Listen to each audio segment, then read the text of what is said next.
What's up, guys? It's Daniel Daly. Today we're going to be doing a first of 30 MLB team season preview for the 2021 season starting in April.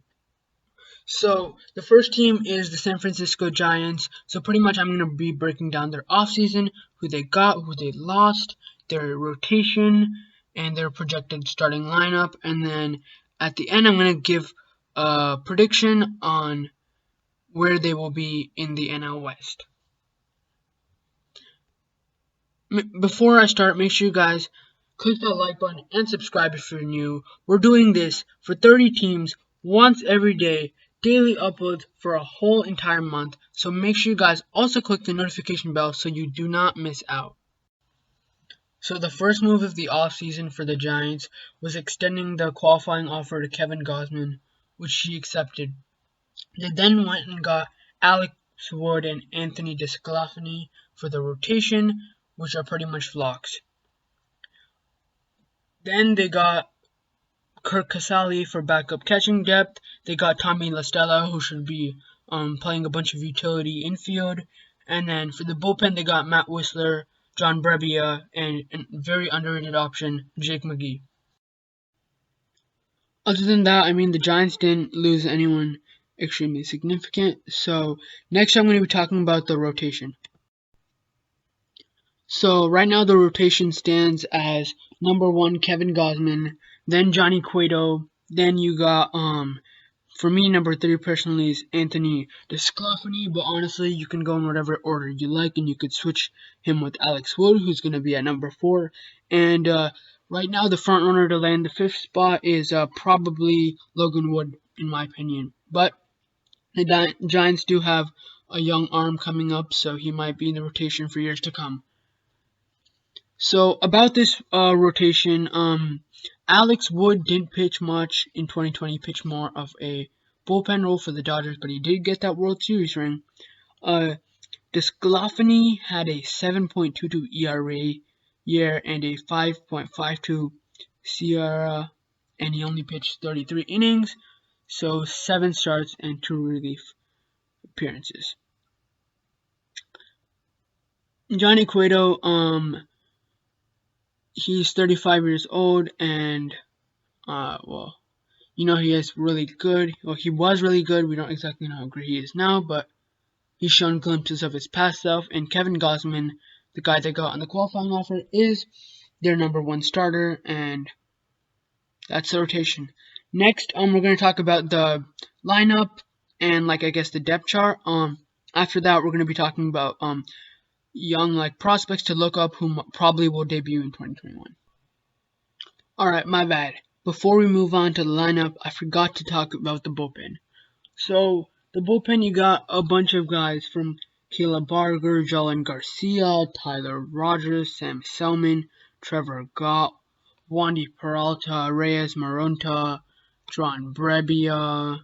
You also got Matt Whistler, Jake McGee, and Rule 5 selection, Dedniel Nunez has a chance to move up into the bullpen, but none of those guys are locks. I have Jake McGee as a lock. John Brebbia, I guess, is kind of a lock.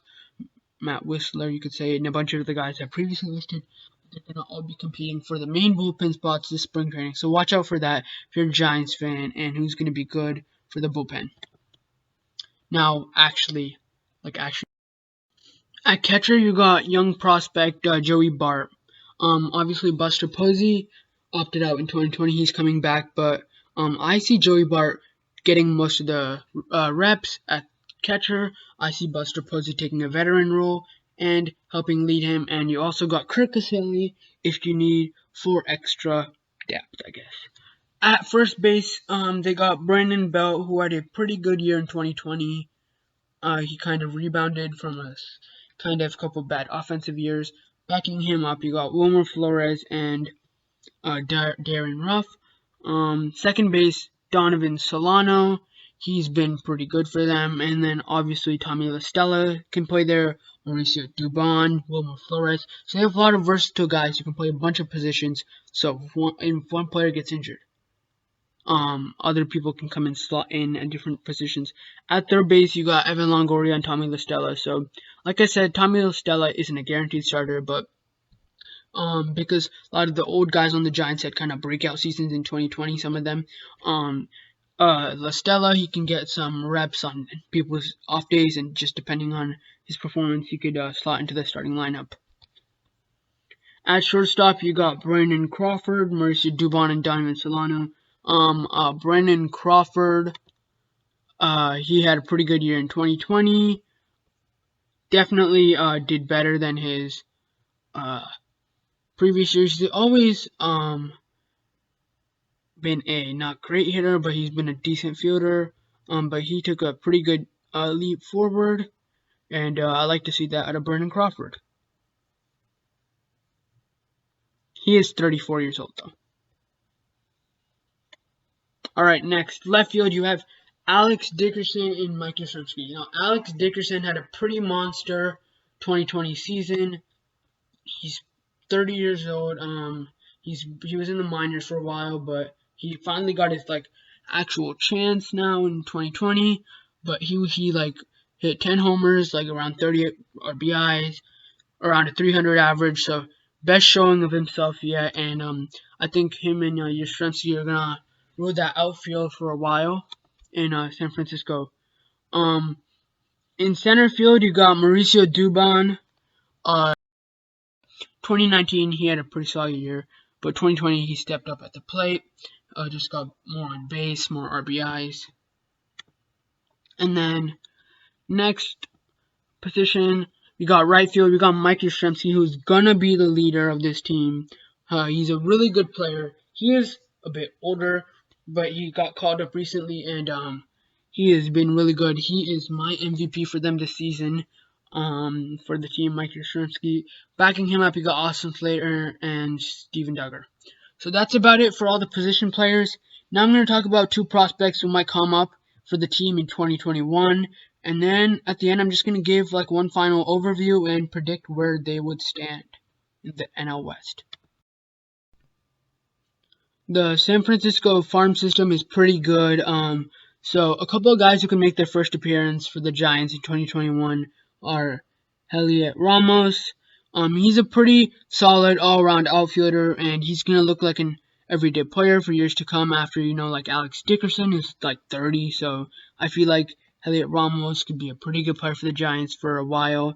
And then the second player is Sean Jelle. He's a tall pitcher with a good 3-picks mix. He has a bit of Rick Porcello, and then other than that, I think he's going to be pretty good, and I'm pretty excited about him, and he looks like he's going to be a future of the team. But yeah, now I'm going to just give my final overview on the team. Alright, so in recap, the Giants had a pretty good offseason. They brought back everyone they needed to, brought in a couple of extra guys to help out the team. The team was literally tied for the playoffs in 2020, but then again, it was a shortened season, and it was mostly veterans leading the way, but we did see some shine from people like Yastrzemski and Kevin Gausman and Alex Dickerson and Mauricio Dubon. So yeah, where I predict this team to be, I got them my third or fourth best team in the NL West. Obviously, that's a pretty tough division because you got the World Series champions Dodgers, who also just got Trevor Bauer, because why not? And you also got the Padres, who made some pretty big trades on the pitching side of things, and they also look like to be a force to reckon with for years to come. And so I got the Giants being in third or fourth. I mean, the Diamondbacks are a good sneaky team. We know it's not going to be the Rockies after losing Arenado on a trade, and they might trade Story. So I got this team in third or fourth. They have a chance at a wild card, but being honest, the way the NL is, the whole NL East, which is pretty stacked, and going back to the old playoff format, I don't really think the Giants have a chance at the playoffs. But this is a building year, bringing up some of the younger guys like Joey Bart and a few of the guys I mentioned prior. So yeah, that's it for this recap of the Giants video. This is just a preview on what the Giants are going to be like in 2021. And so yeah, I'm going to be looking out for the bullpen battles in spring training, and so that's what I'm going to be looking out for. Thank you guys for watching this video. Please consider subscribing and hitting that like button while turning on notifications so you can see what I think about all the other teams as I upload once for every day for 30 days in a row, something that's never been done on this channel before. But yeah, thank you guys for watching. Have a great rest of your